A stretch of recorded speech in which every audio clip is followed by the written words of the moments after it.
Fantastic. It's lovely to be here. Thank you for the wonderful games. I'm sorry I couldn't dance or do my normal party trick. It's almost what got me into this situation. Physical activity is very dangerous. I'd just like to set off with that. Look, it's a real honour to be here to talk to you about growing up in New Zealand, and you'll understand what the title means, transforming ordinary into extraordinary, I hope, as we run through this presentation. I just want to give you a bit of a background to start with and then sort of focus on some of the key things that we've learnt from this wonderful cohort over their first 5 years of life. So I think the interesting thing about this study is it really is an example of collaboration. It's a collaboration between 16 government agencies and many institutions led by the University of Auckland to come up with this new study of child development that could understand what was shaping development of our children in New Zealand in the 21st century. So this was really something that was initiated about 15 years ago now. Those collaborations have been an opportunity and they've also been incredibly challenging. As we've heard this morning, these things are sent to make life both difficult and give us lots of opportunities to try new things.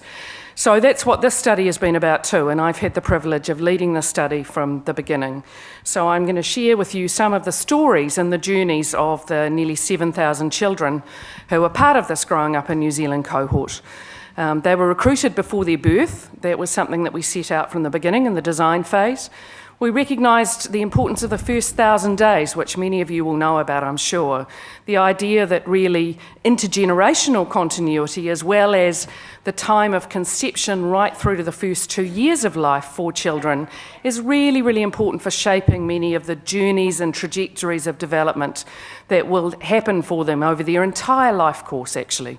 It's not deterministic, but it's really important. So we wanted to make sure that we were recruiting this cohort through their mums when they were pregnant. So that's what we set out to do. Bit of a challenge in New Zealand's maternity system, but worthwhile, I think, in the end, to get that information about what life was like before this child entered the world. We also recruited dads, because dads, or the partners of the mums, matter too. Now, not all the mums had a partner, and that was okay, but where they did, we recruited them at the beginning because we wanted to hear from dads independently of the mums and understand what their aspirations and dreams for this as yet unborn child was, and also to follow them through to understand how parenting was affecting them. So they've been followed through as well, and I'll show you a little cartoon of all the ways that we've kept in touch with this cohort over the last 10 years in particular.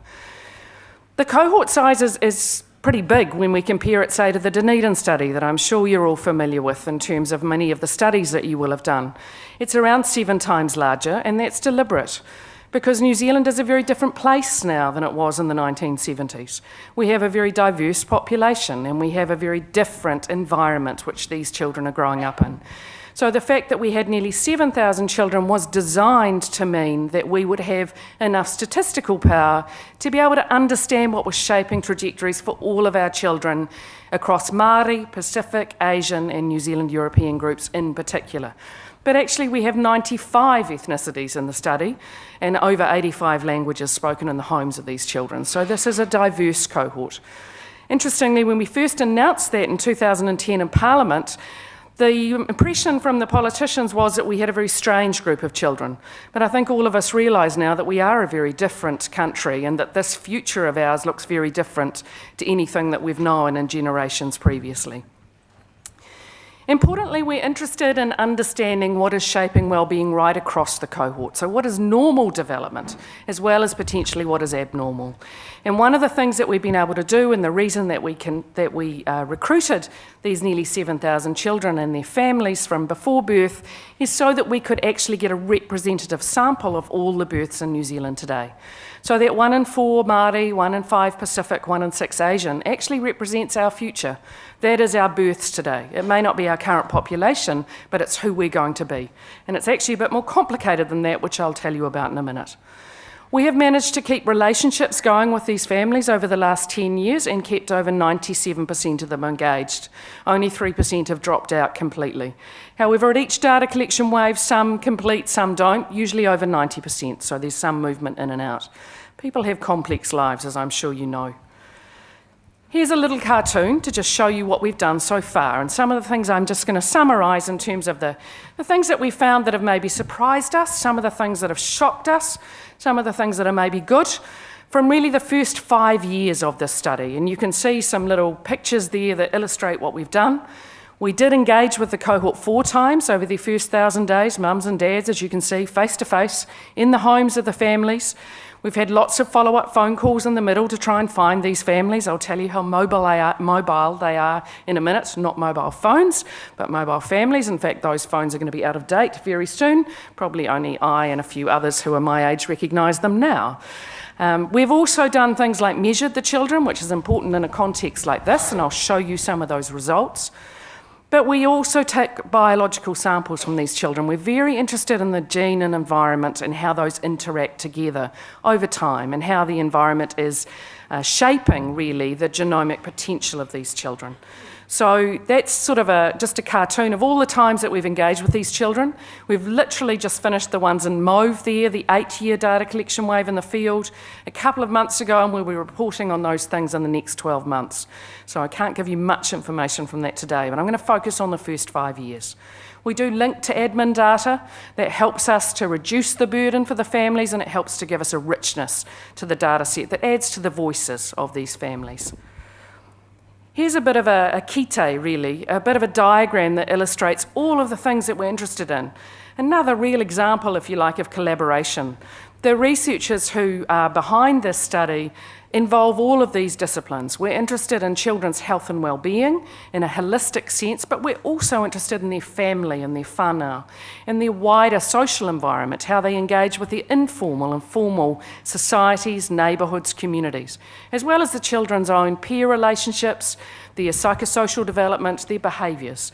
So these are things that every time we go and see the families and we spend time, around 90 minutes or 2 hours, every couple of years, we're asking questions about all of these things to understand how the children have changed, but also how these other things have changed to influence the children in their developmental trajectories.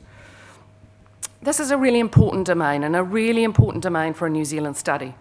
So one of the things that we really are determined to do in this study is to get beneath some of the ethnic disparities that we see and that we heard about from the Minister earlier this morning. Some of these things that are actually really shameful, and one of the reasons why the study was set up. The fact that our Māori and our Pasifika children are not doing as well as some of our other children, and that is shameful. And actually, despite some of people's best efforts to make changes to that, we have not really succeeded.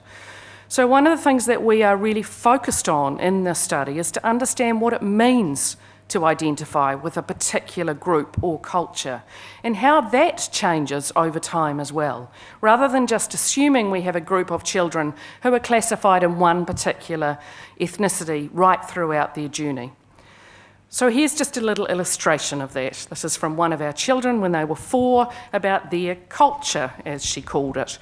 But these are some of the things that we measure just in that domain, and this is only a selection. So yes, we ask parents about their ethnic identity. We ask the mums and dads separately. We ask them what they thought their children would be or who they would be when they grew up. And the parents didn't always agree, which is going to be interesting over time. And the children are now telling us themselves who they think they are, and they're telling us about all of these other things as well. So these are to try and understand why we see these disparities and actually what creates resilience for those who belong or have strong cultural affiliation and belonging, and how we can build on that for some solutions to make change. So when we see the children at 4.5, for example, we actually have a cohort here where almost half the children have more than one ethnic identity, and that's on behalf of their parents still at this stage. We've got almost a third who say they have 3, and then around 15% or so who have more than that. So these children are ethnically diverse, and their parents are ethnically diverse. 1 in 3 of the parents was not brought up in New Zealand themselves. They moved here, some of them specifically, to give their children a better life than they'd had themselves. And that's one of the things that keeps driving us on, to try and find ways to achieve that for all of our children. So when we went to field at 4.5 and before that, we collected lots and lots of information, as we always do. We ask a lot of questions about all of these things that you see in this word cloud. And I'm just going to pick out some of the things that have stood out for us in that first 5 years and share those with you. And where I can, focus on things that hopefully will relate to the area of nutrition and physical activity and things like anthropometric measures. So let's just go through some of the things that have stood out as we've looked through the first 5 years of results. The first thing to say, I think, is that we've got a picture of happy children here. And I think that's really important because quite often when you hear about the results of these studies or other research studies, we hear about the mad and the sad and the bad. We pick out the poor outcomes, and certainly when things go to press, that's what happens. But actually 4 out of 5 of the mums, 80% of the children, are thriving according to their parents. They're doing well. And I think that's important to remember. Maybe they're not doing quite as well as they could, but in their parents' eyes, they are healthy and happy. And that's actually really important to remember. But 1 in 5, that means there's still a big 20%, are struggling in some way. That photo is also a reminder to me that these are children in the cohort, and they have given us permission to use their faces. We do try not to identify the cohort children, but there are some who've generously said we can use them. So these are real children who are in the cohort. And the other thing about this story, which is a good news story on this picture, is that 97% of these children were in early childhood education 6 months before they went into formal schooling, which pretty much meets the ministry guidelines, up from 60% at 2 and 30% in some sort of care at 9 months. We look at a lot of things about how our current services that are designed to actually enable and support families with young children, how are they doing? Are they reaching those families and children that they are designed to reach? And if they are they having the impact they're supposed to have? So we look at things like universal services. And again, we heard from the minister that one size doesn't fit all. And actually that's what we're seeing in this study. So when we look at the universal free oral health checks, for example, for our under 5-year-olds, they don't cost anything, they are free, but you do need to register. We find that 1 in 10 of the children in the cohort by the time they're 5 has not registered. And more than that, only 70% have actually gone to an oral health check. And if you look at our Māori and Pacifica children, that rate is down at 50%. So it might be free, but it's not equitable and it's not reaching all of those children that we hope it will reach. Then we have things like behaviour, and this is one of the things that really shocked us actually in the study, and this is that 1 in 3 of the children were reported as being bullied in their preschool years by their mums. And that was horrendous. We were really very saddened by that. And actually 10% of the children were reported as being constantly bullied between 2 and 4.5. And that's not by siblings, that's by peers outside of the home, and not by adults, but by other children. Now that seems high, and it might be high. That's what mums are telling us. At 8, we're asking the children themselves. But we do know in the OECD that we have horrendous rates of bullying for our adolescents. And maybe our tolerance of bullying is starting far too early. So it actually throws out to us a challenge to say, what do we do about that? We shouldn't have 1 in 3 of our children, or their mums of the children, reporting that they're bullied in that preschool period. One of the things that's really special about being able to engage with the families is to find out about mum and dad and who else is in the family. We look at the whole household, and the households are diverse. And some of those things are really good strengths-based factors, but others are more worrying. So we looked at things like maternal depression and paternal depression, actually, in pregnancy and then postnatally. And we found that 1 in 8 of the mums had some perinatal depressive symptoms. So before baby was born, 1 in 8 or 12% of the mums were demonstrating some symptoms of depression, and most of those were untreated. And actually that's not good for mum, and it's not good for the family, and it's certainly not good for the child. And you know, dads get the blues too. So we found that dads in that perinatal period were also more likely to be depressed than men of the same age who were not expecting a child or who had not just had a child. Much less so than the mums, around 4 or 5% of the dads, whereas we're talking 12% of the mums. Interestingly, mums' depression tended to resolve more quickly postnatally, whereas dad's got worse. Go figure. And when dad was depressed, that really impacted on mum's well-being.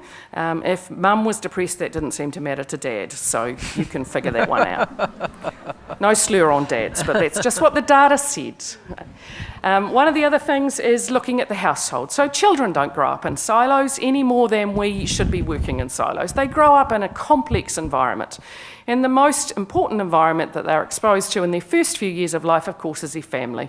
And those families are quite diverse now. When we think about families a generation or two ago, and when mum and dad and the kids staying in one place for 10 years, 15 years, 20 years, maybe their whole lives, that's really not what we're seeing anymore.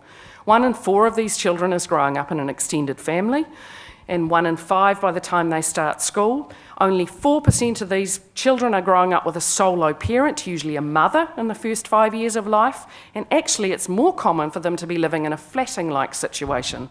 So 6 or 7% of the children living with non-kin.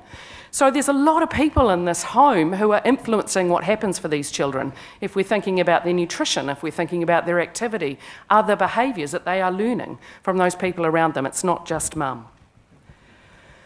One of the things that was also quite surprising, and which makes running a study like this quite challenging, as well as engaging with them as clinicians, if that's what you're doing, or people engaging with families in the community, is that these people move all the time. So only 1 in 3 of the children had not moved at least once in their first 5 years of life, 1 in 3. So 50% moved between birth and 2, and another 50% between 2 and 4.5, and together only 1 in 3 had not experienced at least one residential move. And unfortunately, as you can probably imagine, a lot of that is between private rentals. It's not to more secure environments. It's not to places that are home ownership. Around 50% of these children are in rentals, and that's the rate that has stayed the whole way through. This is a generation who are going to be exposed to those rentals.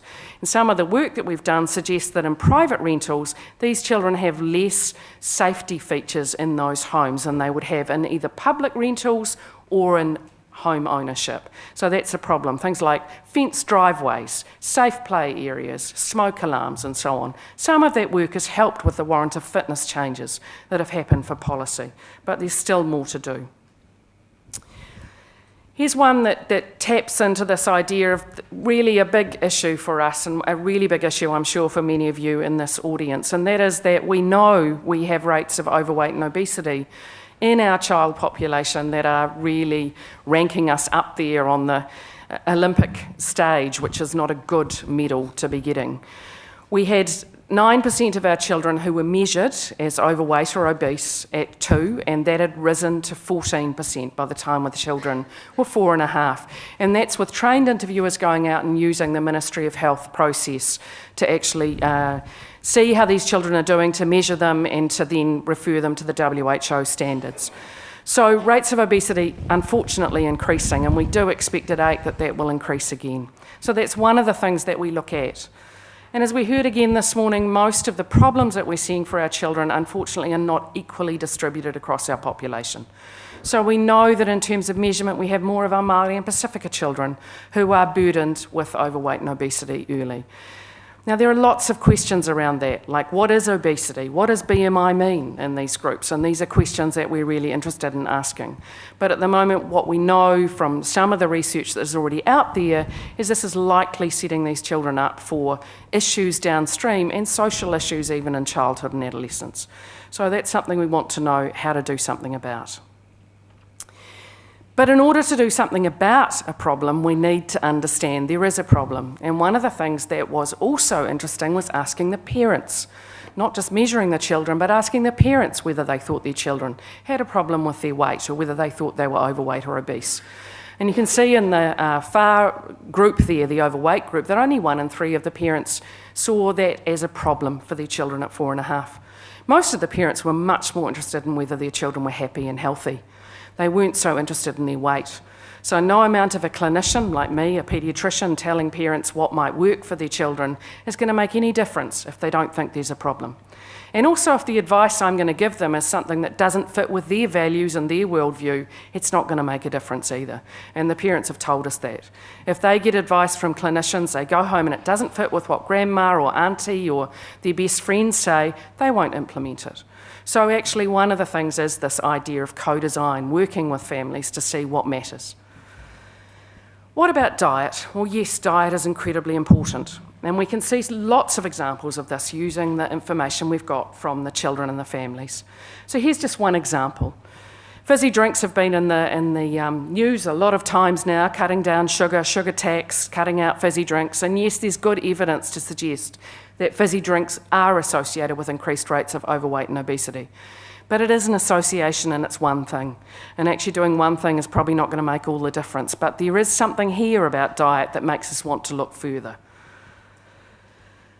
Then, of course, there's screens. And, of course, these children are ubiquitous screen users, and they will be using screens throughout their life. The old message that all screen time is bad is really not going to cut it with this generation. Screen time is a fact of life for these children. They will be using screens. So what we want to know is, firstly, how much screen time are they using? And yes, they are increasingly using screens as they age. So average over 2 hours by the time they were 4, and we expect that again to have gone up by the time they're 8. And screen time use, in terms of hours of use, was associated with a higher rate of overweight and obesity. But interestingly, if you look down at the green and the red in that slide as well, more screen time was also positively associated with more physical activity. So that's kind of interesting. So those two things went together. But it was associated also with less likelihood of parents reading books or singing stories or singing songs, or telling stories to their children. So these are all associations. They're not necessarily the cause, but they give us some clues that say we need to look at this in more detail. So one of the things we did with screen time, recognising that these children are going to use screens, that we need to be giving parents messages they can use, not just this is all bad, is we asked about rules around screen time. We asked about what screens were used for, when they were used, who was with the children when they used them, what time of the day. Were there rules around these things, and were those rules enforced? And interestingly, where there were rules, I've skipped ahead, actually the association between hours of screen time and poor outcomes, whether we're talking about behaviour or obesity or anything else, disappeared. So actually, if there are good rules and they're enforced, we can actually mitigate the impact of just hours of screen time, which I think is a good message to give to parents. They can do something about it. They don't have to ban screens altogether, but they should have some rules around the appropriate use of them. We do collect activity information. I'd love to tell you more about this. At 4.5, this is just a cartoon to show you some of the ways that we've collected information so far. I think it's going to get much more interesting when we look at 8. At 8, as I'll show you shortly, we've used accelerometers or activity monitors, 2 of them, so we know about sleeping, we know about activity, we know about whether children are lying down, standing up, whatever they're doing for 7 days. They wear them for 7 days and they can keep them on the whole time, so that's going to be really interesting. At the moment, we still just know a little bit about what's been reported by their parents about activity. So that association that we saw with screen time, who knows how that will come out at 8, but watch this space. But I think what's come out of all of this data is we could pick any one of those things and pick on those to change. And yes, we do need to think about each of those factors, but actually life isn't lived in silos either. Life is lived with a combination and clustering of things that go on. So one of the things that we've tried to do is say, what happens when we look at these things together? How do they cluster and impact on outcomes? So here's just one example of that, where we've looked at sleep, for example, as well, another factor that we know has been associated with obesity and overweight in children. So children who get less than 11 hours sleep a night at 4.5 and who don't have a regular bedtime. Those who are eating food that we might consider non-core more often than we'd like, so not enough fruit and vegetables, fizzy drinks, chips and so on, as well as those who are watching screens for over 2 hours a day, and those where families have less food security. And if we put all those together and look at the number of factors that a child experiences, then we do see that clustering is actually what's mattering in terms of the likelihood of children experiencing obesity and overweight. And then we look at genes, and I'm just going to flick over this because otherwise I'll be told to sit down, and sitting down will be good soon. So anyway, doing all right at the moment.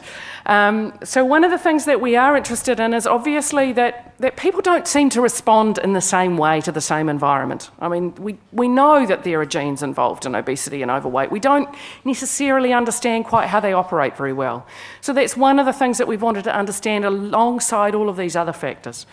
So we looked at this paper that had come showing that there was a variant, a gene variant called CREB-RF, that doesn't really matter, that had been found in the Samoan population, which was associated with higher rates of obesity in childhood.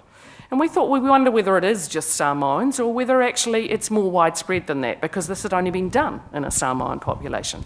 So we had the Guthrie card, which we had parental consent to use. We went back to the blood spots and we looked at this variant across the population.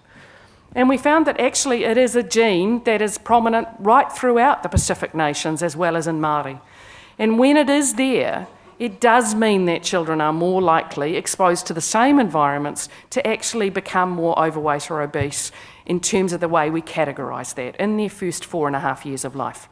So you can see at 2 years, if you look at those graphs there, there's not much change, or there's a change, but it's not significant in terms of how those bars are overlapping. But by 4 years, we see that genetic variant. If a child has that, they are much more likely to experience overweight or obesity by the time they're 4.5. And you can see it with BMI as well. In boys, it seems to affect more than girls. So there's something going on with the genetics and the environmental influences that is compounding some of these experiences that children are having. But then we get to the really tricky one. We get to poverty.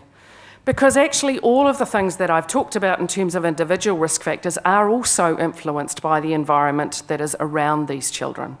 And poverty is something that is too pervasive for this cohort and for all of our children. 40% of children in families in their first 5 years of life have experienced at least one hardship. Things like not being able to buy the sort of food that the family wanted to provide for their children, not being able to keep warm in the winter because they couldn't pay the bill, not being able to replace shoes or clothes when they had holes in them because they couldn't afford to do that. So almost half, 40% of the cohort, at least one of those. But probably more importantly than that are the children who are persistently experiencing those. And we wanted to look at what that meant for some of their outcomes in the preschool years. And we wanted to look at poverty in a bit more of a nuanced way than just an income measure, because yes, income is important and it's easy to measure and we do that for all of our routine statistics, but actually poverty is much more complicated than that. And so we looked at all of these capitals, the idea that yes, there is social capital, there's physical capital as well as economic and human capital, and we could measure all those things. And we wanted to look at clusters of those between 0 and 2 for children. So we looked at all of these variables that we know are associated with disadvantage and hardship, and which individually are all associated with poor outcomes in the first 4.5 years of life. And we wanted to look at how that clustered and what difference it made for children, firstly, if they were exposed to these things persistently over their first 2 years of life or their first 1,000 days. So here's just 2 quick slides to show you the impact of that, and I think these are quite astounding and sad. And that when you look at the group at the top, high group, so these are children who have experienced 4 or more of those 12 risk factors, any 4 at 3 time points, pre-birth, first year of life, and 2. Then by the time they are 4.5, 44% of them, or nearly 1 in 2, are characterised with the SDQ, the Strength and Difficulties Questionnaire, as being in the abnormal range. We would expect about 10% of the population to be there overall. In fact, we do see that. And the shame of that is that when we compare that to those children who have experienced no hardship, the low at the bottom, so none of those risk factors right throughout their first 1,000 days, it's only 4%. There is an 11-fold difference in terms of the likelihood that these children have behavioural issues before they start school. But it's not all bad, because there's also a graded relationship there. You can see that the less poverty exposure or exposure to these environments that there is, the more likelihood there is that these children will have outcomes that we would consider to be good for their well-being, good for their chance to engage really in formal education. So it gives us hope that maybe if we can reduce some of these exposures to poverty, we can actually cut down some of these poor outcomes in the very first few years of life. The shame is that actually it doesn't matter virtually what outcome we put at the end of that. So we've got behaviour, here's obesity. We still see the same relationship. We could look at literacy here, we could look at numeracy, we could look at readiness for school, we could look at just language and vocab. We see the same relationship. Poverty is pervasive, and by the time the children are 4.5, it is really having a devastating impact on their potential to be who we want them to be and who their parents would like them to be. But again, turning that around, which is what we try to do, we try to say, but it's not all bad. Yes, we need to change some of those poverty factors, but we need to look beneath those ideas of associations and say what's also working. Because while you saw 44% of the children having issues with behaviour if they'd been exposed to those poverty environments, that means 56% didn't. So there's something going on for those over half those children in those environments that actually is allowing them to thrive. They're doing well despite that. It doesn't mean poverty is good, but it means while we try and solve poverty, we need to think about what else we can do to bolster resilience. So that's what we did. We went out to communities and we said, well, yes, we need to change risk factors, but we need to co-design, and that was something we heard about before, this time in South Auckland, with communities out there. We took this evidence out to them.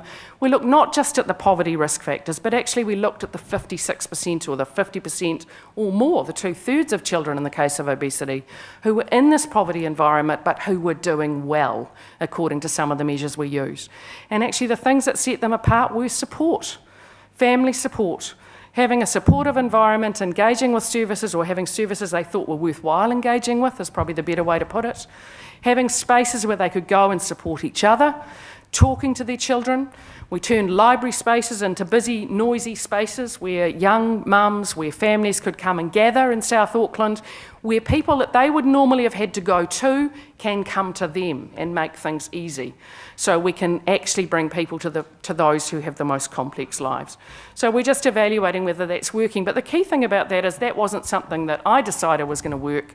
It was based on the 7,000 stories, and we went out to the community to talk to them about what to do about it. And this is the solution they came up with, so they own it. And we really hope that this is going to make a difference for some of those children while we manage those difficult issues around poverty, which absolutely need to be managed as well. So, I said at the beginning that I'd tell you about this title. It's not mine, although I firmly believe in it. I think there is something about following ordinary people's lives, in this case, nearly 7,000 children and families. Children's, that's good, isn't it? Children and families. And then bringing those stories together to turn what are ordinary stories into extraordinary stories that collectively can tell us what's going on for our children. And this was something that Helen Pearson, I beg your pardon, said of the UK studies, because they've been running these studies for 70 years. And actually those stories really make a difference because we hear directly from the families and the children. We hear about their lived realities. We can take those lived realities to those 16 government agencies and share the family table information at the policy table. It's not always what the policymakers want to hear, but it's an important story to tell. And those collections of stories that keep individuals safe in that environment really can make a difference, and we're starting to see that, I think, with these stories. So where are we at now? Well, in the first 5 years, we've been talking to the parents, as I said, of course, because the children can talk to us a little bit, but not quite as much as they can now. So what we have learnt so far has mostly been about what the parents have told us. And as well as asking them 90 minutes or 2 hours of questions when we go out about that kite and all the things that pertain to their children's development, we also ask the parents about the hopes and dreams for their children. So we give them a chance to talk back, if you like, which is right at the end of the interview. And before the children were born, almost every parent wanted their child to be happy and healthy. They wanted them to grow up to have a better life than they had had as parents themselves. Many of them told us they'd come to New Zealand specifically to give their children a better life than they had had from wherever they had come from. Or they wanted something better for their children than they had had in New Zealand growing up. And that was something that set us off on a journey to say we really need to take these stories to heart and do something with them. One of the sad things is that by 4.5 we see those aspirations blunted in the parents. So for the children who have been exposed to persistent poverty, we're seeing some of those aspirations just come down a notch, which is really sad, I think. We shouldn't have 4.5-year-olds who are already having their futures constrained because of the environments they're in. But the good thing is that the children themselves are not constrained by that at this stage. And so our hope is that we can still work with these children and their own voices as they go through childhood, and they're currently 9, and listen to them and hear what they want for their futures and work out how we work with them to co-design, if you like, their futures and policies that will actually help encourage their well-being and make all our futures actually better. So at 8, in about a year's time, we'll be releasing all of this exciting information. The children have talked to us for the first time. They'll tell us who they are, they'll tell us what they want to be, they'll tell us what their hopes and dreams are for themselves, but also for New Zealand. They'll tell us about their te reo skills. So we gave a te reo tool to every single child in the cohort. It wasn't just those who said they could speak te reo. So the largest study of te reo in children ever in the world, which we're pretty excited about, and Te Kāni Kingi and his wonderful group will be helping us with that analysis. But we also asked them about their emerging identity, and we asked them about bullying and behaviours and other things. Screen time, obviously. They wore monitors, they acted as our scientists. They went out with little monitors into their homes and schools and told us what the temperatures were in their homes and in their schools. And we've measured their physical activity and their sedentary activity. So lots and lots of things to come, as well as continuing to measure their nutrition and measure them, which we've done again at 8. So I hope I can share that with you, perhaps in a year's time. So that's really a quick run through of some of the things that have come out of this study. It is a research resource. If people are interested in engaging with it, you're very, very welcome. We just ask that you protect the privacy and the confidentiality of the people who are contributing to this, but you can do that by contacting me or anybody else on the team. And really, it's always just an amazing privilege for me to stand here just as one voice, a very increasingly female, pale and stale voice, I have to say, to talk about these amazing journeys and stories, and to recognise that we stand on the shoulders of giants. And you know, one of my inspirations, and I imagine some of you in the room, is Dame Whina Cooper, who 25 years ago passed. But I think she said it very well when she said, you know, take care of our children, because basically these are our future, and what they hear and see and feel today, that's who we will all be in the next decade or two. So that's what keeps us going. So thanks for listening. Awesome. Wow.